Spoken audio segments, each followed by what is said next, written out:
ناتهينا الروس ناتي بيزا مسيدوني بمحازام تخدينا شنكاريدو سيوايا سلام كروسوس أبلو بومينغاس እናወልኩ ሎሚ ምናልባት ክሪኦ ደልየ ዘለኹ ድሕና ዶ ዝብል ሕቶ እዩ ድሕና ዶ ንዝብል ሕቶ እወ ድሕና ኢና ዝብል መልሲ መሃብ ግቡ እዩ ምናልባት መጽሐፍ ቅዱስ እንታይ ዝብል ቅዱስ ቤተ ክርስቲያንና ኩሉ ግዜ ነገረ ምድሓን ክትነግረና እንከላ እንታይ ትብልና ድሕና ኢና ንድሕና አሎና ክንድሕኒና ዝብል አምር ትነግረና ማለት እዩ ያ ድሕና ኢና ንድሕና አሎና ክንድሕኒና እዩ ናህና መልሲ መጽሐፍ ቅዱስ ብዝግባእ ስለ ዝነግረና እዩ ምናልባት መጽሐፍ ቅዱስ እንታይ ይብልና ክርፍትሽ ምስ ጀመርና ከምዚ ይብል ሐዋርያው ቅዱስ ጳውሎስ ናብ ሰብዓ ቆሮንጦስ ምዕራፍ 1 ፍቅዲ 10 ከምዚ ይብል እሱ ካብ ክንድዚ ዝኣክል ሞት አድሒኑና ይብል ሓደ የድሕነና ድማ አሎ ይብል ክልተ ንዳሕራይ እውን ከም ዘድሕነና ብኡ ተስፋ ንገብር አሎና ይብል ድሕና ኢና ንድሕና አሎና ክንድሕኒና ዝብል ብመሰረት መጽሐፍ ቅዱስ ዳንብር ናይ ገዛ ርእሳ ይኮነትን ቤተ ክርስቲያን እትህበና ማለት እዩ ስለዚ አድሒኑና የድሕነና ድማ አሎ ንዳሕራይ እውን ከም ዘድሕነና ብኡ ተስፋ ንገብር አሎና እንተ ኢሉ ቅዱስ ጳውሎስ አሜን መባል እዩ እቲ ተመራጺ ምናልባት ወገናትና ድሕና ኢና እምበር ንድሕና አሎና ክንድሕኒና ዝብል አምር ኣይቅበልዎን እዮም ቅዱስ ጳውሎስ ግን በዝናይ ቆሮንጦስ መልእኽቱ ነዚ ስነ ሓሳብ እዚ በቲ መዶሻ ዝኾነ ቃል አምላኽ ሃዶሽ ሸቢሉ የፍርሶ ማለት እዩ እሽራይ ድሕና ኢና ንድሕና አሎና ክንድሕኒና ክንብል እንከለና መጽሐፍ ቅዱስ ማስረጃ ብምግባር ሓደ በሓደ ክሪኦም ኢና ማለት እዩ ቀዳማይ ድሕና ኢና ዝብል አምር መጽሐፍ ቅዱስ ሐዋርያው ቅዱስ ጳውሎስ ኣብ ኤፌሶን ምዕራፍ 2 ፍቅዲ 8 ስጋብ 9 ከም ዝብል ኃይለ ቃል ንረክብ ሓደ እኳ ከመካሕሲ ካብ ግብሪ ኣይኮነን እሞ በእምነት ብጸጋ ይኹም ዝድሓንኩም ይብል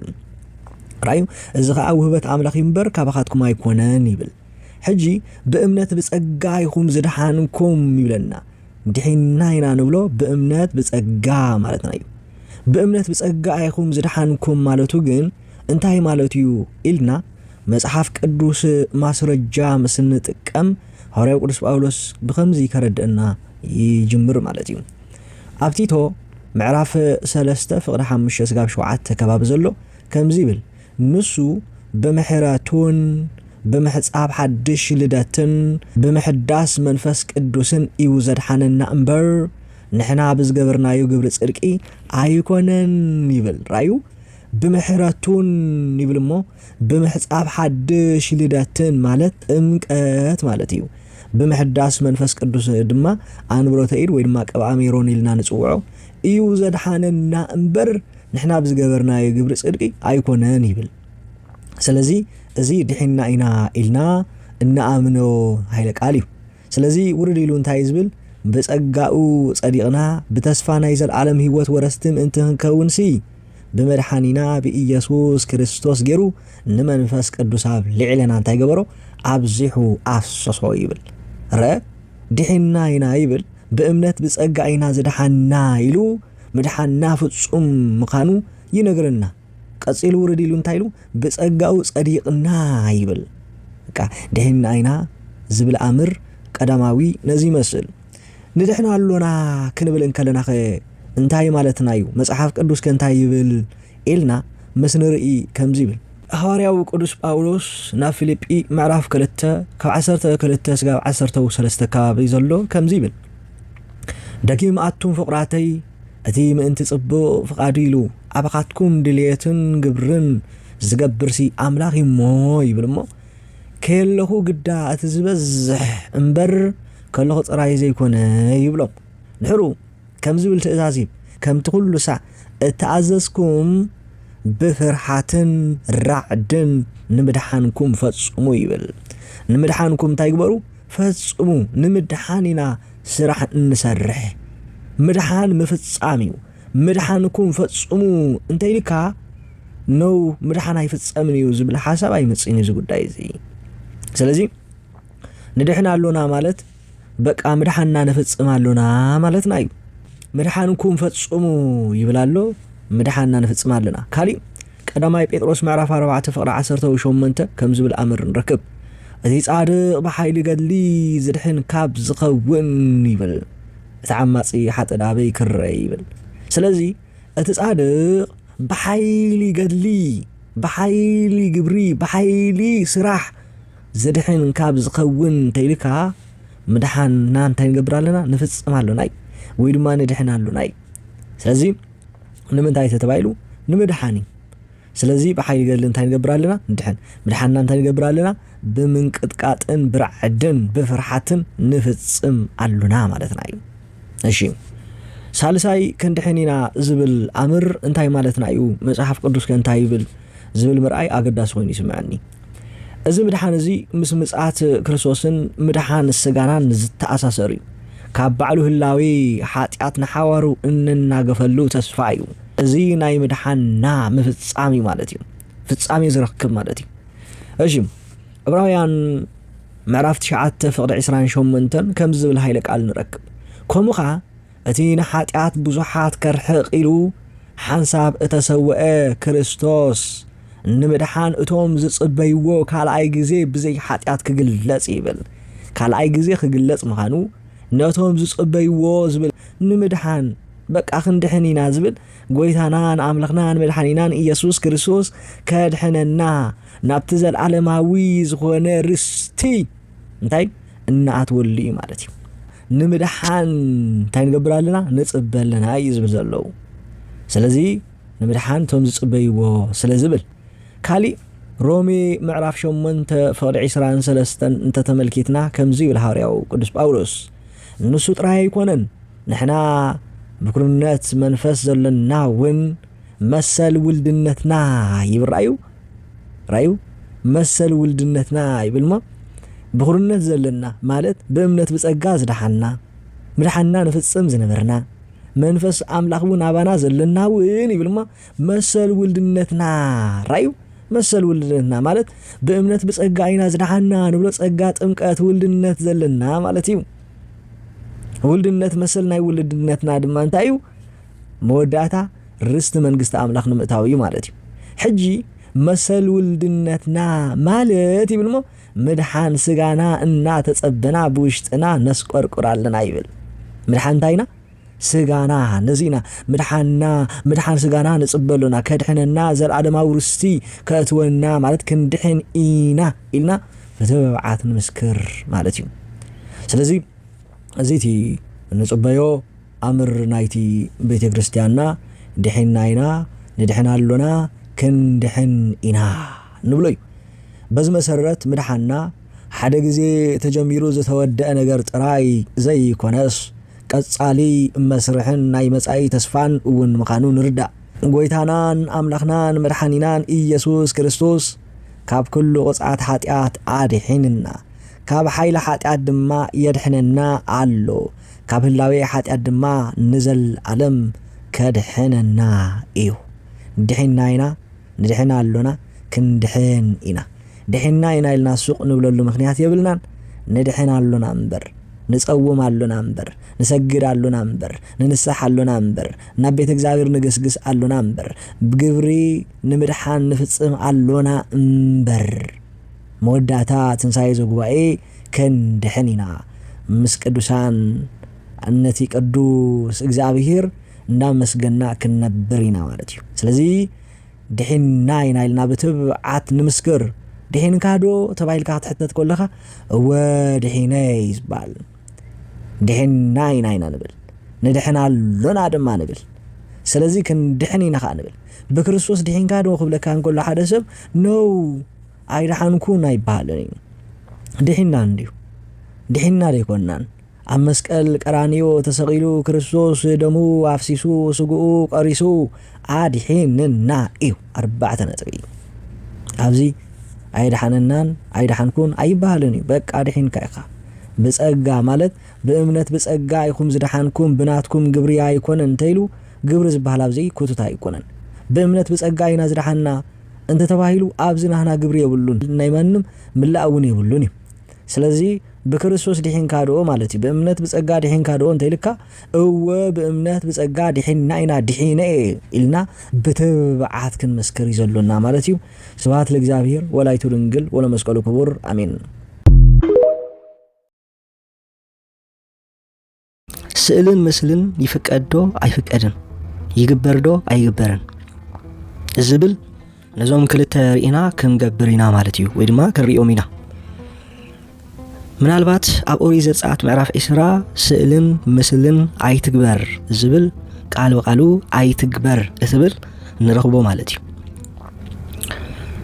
ካልኣይ በዚ ከዓ ኣብ ኦሪት ዘጸአት ምዕራፍ 25 ፍቅዲ 19 ስጋብ 20 ዘሎ ከዓ ምስሊ ችሩቤል ግበር ዝብል ከዓ መልአኽ ክስኣሉን ከም ዘለዎም ግበር ዝብል ቃል ንርኢ ማለት እዩ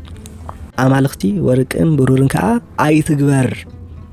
ብዝብል ከዓ ክእዝዝ ከሎ ንርኢ ኣብ ኦሪት ዘጸአት 37 ፍቅዲ 7 ተርኢና ከዓ ክልተ ችሩቤል ብወርቂ ጌርካ ስራሕ ወይ ድማ ግበር ክብል እንከሎ ንርኢ ማለት እዩ ካልእ እውን ምልስ ኢልና ኣብ ኦሪት ዘጸአት 31 ባስልኤልና ኤልያብን ዝተባህሉ ምስሊ ችሩቤል ማለት መላእኽቲ ችሩቤል ክበሃል ከሎ ናይ ክብሪ ስሞም ንብዙሓት እዩ ችሩብ ከዓ ሓደ እዩ ስለዚ ናይ መላእኽቲ ስእሊ ሰኣል ግበር ክብል እንከሎ ንርኢ ባስልኤልና ኤልያብን ናይ መላእኽቲ ስእሊ ማለት ችሩቤል ክቐርጹ ክስእሉ ከምዚ እግዚአብሔር መንፈስ ቅዱስ ከምዚ መረጾም ንርኢ ስለዚ ኣብዚ ርዱእ ክኸውን ዘለዎ ኣብዚ ግበር ይብል ኣብዚ ኣይትግበር ዝብል ንመን እዩ ክምል ዘለዎ ሕቶ እዩ ከምዚ ቅዱሳት መጽሓፍቲ ንሪኦ ዘለና ንስእሊ ጣዖታት ማለት ዘጸአት ምዕራፍ 32 ምስሊ ምራኽብ ብምግባሮም እግዚአብሔር ከም ክቐጽዖም ከም ዝሓሰበ ንርኢ ማለት እዩ ስለዚ ነዚኣቶም ክግበሩ ከም ዘይብሎም ክኽልክል እንከሎ ብወርቂ ዝተለበጠ ከዓ ንመላእኽቲ ከዓ ባዕሉ ክእዝዝ ከሎ ንርኢ ኣብዚ ርዱእ ክኸውን ኣለዎ ንምራኽ ከልኪሉ ንናይ መላእኽቲ ስእሊ ችሩቤል ድማ ብወርቂ ፈቂዱ ብወርቂ ዝተሰርሐ ምራኽ እግዚአብሔር ኣብ ቅድሚ እግዚአብሔር ፍንፍን ምዃኑ ኣርእይዎም ብወርቂ ዝተሰርሑ ችሩቤል ድማ እግዚአብሔር ስርሑ ግበሩ ክብሎም ከሎ ንርኢ ስለዚ ኣይትግበር ዝብል ዘሎ ንጣዖታት እዩ ግበር ዝብሎ ዘሎ ከዓ ስእሊ ናይ እግዚአብሔር ናይ መላእኽቲ ናይ ቅዱሳን ወዘተርፈ ዘሎ ኣብ ቤተ መቅደስ ክሰኣሉ ከም ዘለዎም ይእዝዛሉ ማለት እዩ ርዱእ ክኸውን ምናልባት ኣብዚ እንከለና ኣብ ቀዳማይ ነገስት ምዕራፍ 6 ፍቅዲ 29 ከዓ ኣብቲ ቤተ መቅደስ ንጉስ ሰሎሞን እንታይ ገበረ ምስሊ ችሩቤል ኣብ ውሽጢ እቲ ቤተ መቅደስ መሎ እዩ ዝብሎ እሱ ጥራይ ኣይኮነን ኣብ እንሆ ብዕንጨይቲ ኣውሊዕ ጸሪቡ እንሆ ኣብ ውሽጢ እቲ ቤተ መቅደስን ኣብ ደገ ቤተ መቅደስን ከምኡውን ኣብቲ ልዳት ኣብ ማዕጾ ናይቲ ቤተ መቅደስን ናይ መላእኽቲ ስእሊ ችሩቤል ክስእል ከሎ ኢና ንርኢ እዚኦም ስለዚ ተፈቅዱ እዩ መጀመርያ ኣብ ችሩቤል ከም ዝነበሩ ኣብቲ ታቦት ከም ዝተሳሉ እዞም ክልተ ችሩቤል ጸኒሖም ኣብቲ መላእቲ መንደቕ ናይቲ ቤተ መቅደስ ከም ተሳሉ ጸኒሖም ከዓ ኣብ ማዕጾ ናይቲ ቤተ መቅደስ ከም ተሳሉ ኣብ ደገቱ ዙርያ እውን ከም ዝተሳሉ ኢና ንርኢ ዘለና እግዚአብሔር ስለ ዘፍቀደ ግበር እትብል ግበር ትብል ቃል ስለ ዘሎ እዩ ስለዚ ከምዚ ካብ ረኣና ኣብቲ ኣይትግበር ይብል ኣብዚ ከዓ ግበር ዝብል ርዱእ ክኾነልና ንጣዖታት ዝኾኑ ኣይትግበር ኣይትስገደሎም ኣይተምልኮም ይዝብለና ዘሎ ንቅዱሳን ሳኤል ዝኻ ግበሮም ሰኣሎም እዩ ዝብል ዘሎ ስርሓዮም እንዳበለ ሕልፍ ሓሊፎማን ከምቲ ንነቢያት መንፈስ ቅዱስ መሊኡ ንኽንበዩ ዘተስኦም ንባስልኤልና ኤልያብን ከይተረፈ ንስእሊ ምስልን ክስእሉ ታቦት ክቐርጹ እግዚአብሔር መንፈስ ቅዱስ መሊኡዎም ከም ዝሰርሑ ኢና ንርኢ ዘለና ማለት እዩ ስለዚ ላ እዚ ኣይከውንን እዩ ክኸውን ኣይግብኦን እዩ ማለት እዚ ንኩሉ ኣይትግበር እዩ ዝብል ሰብ ተሃልዩ እሞ መጽሓፍ ቅዱስ ይጋጨሎ ማለት እዩ ወላ ንችሩቤል ኣይፍቀድን ወላ ንመላእኽቲ ስእሊ ኣይፍቀድን ኣይግበርን እዩ ዝብል ሰብ ተሃልዩ ንመጽሓፍ ቅዱስ የጋጭዎ ኣሎ ንምንታይ ተባሂሉ ኣብ ኦሪት ዘጸአት ምዕራፍ 20 ኣብ ኦሪት ዘጸአት 25 ምዕራፋት ሰጊርካ ዘሎ እዩ ነዚ ክልቲኡ የጋጭዎ ኣሎ ከመይ ማለት ተባሂሉ ኣብቲ ግበር ይብል ኣብቲ ኣይቲ ግበር ይብል ኣይቲ ግበር ዝበሎ ብዚ ኣብቲ ግበር ዝበሎ ነዚ ክልቲኡ ንሓደ እዩ ዝምልከት እንተልካ ተጋጭዎ ኣለኻ ይጋጭሎ ኣይቲ ግበር ዝበሎ ንመን እዩ ግበር ዝበሎ ከነመን እዩ እምጽኡ ጌርካ ምፍላጥ ኣገዳሲ እዩ ስለዚ እንታይ እዮም ዝገብሩ ኣሕዋትና ፕሮቴስታንት እንተርኢናዮም ስእሊ ምስሊ ናይ ትግበር እኳ መላእክቲ ስእሊ ናይ ቅዱሳን ስእሊ ኣይግበርን ይብሉ ካበይ ምጽኹሞ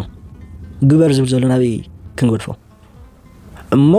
ኣይትግበር እያ እንተኮይኑ እሞ ነቢ ሙሴ ስእሊ ኪሩቤል ብምግባሩ ቃል እግዚአብሔር ጥሒሱ ማለትኩም እዩ ከምውን ባሲል ኤልያብን ስእሊ ናይ ኪሩቤል ብምግባሮም ቃል እግዚአብሔር ጥሒሶም ይኹን ትብሉና ዘለኹም ከምውን ንጉስ ሰሎሞን ኣብ መላእቲ ቤተ መቅደስ ብምግባሩ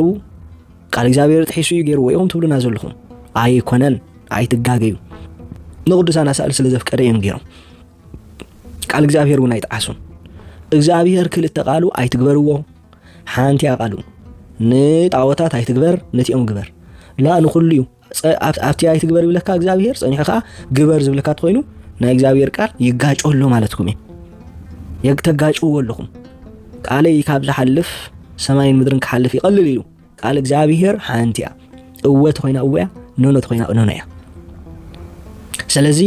ኣይትግበር ዝብል ዘሎ ኩሉ ተይልና ቃል እግዚአብሔር ወይ ድማ እግዚአብሔር ክልተ ብዝቃሉ ጌርና ንወስዶልና ማለት እዩ ስለዚ ኣይትግበር ዝበሎ ንጣዖታት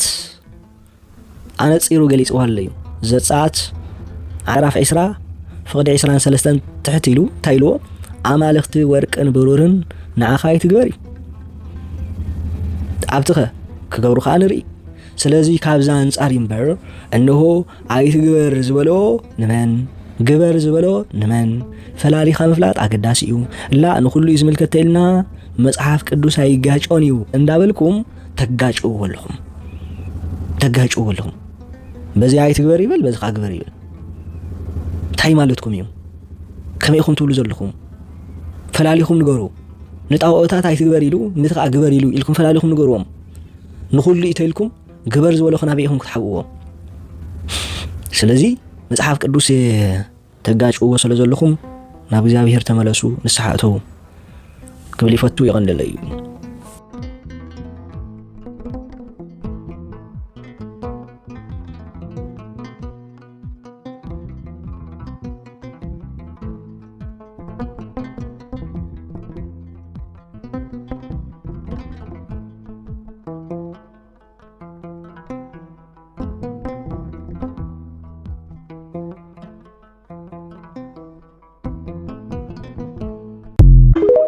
ናተይ ናርዶስ ናተይ ቤዛ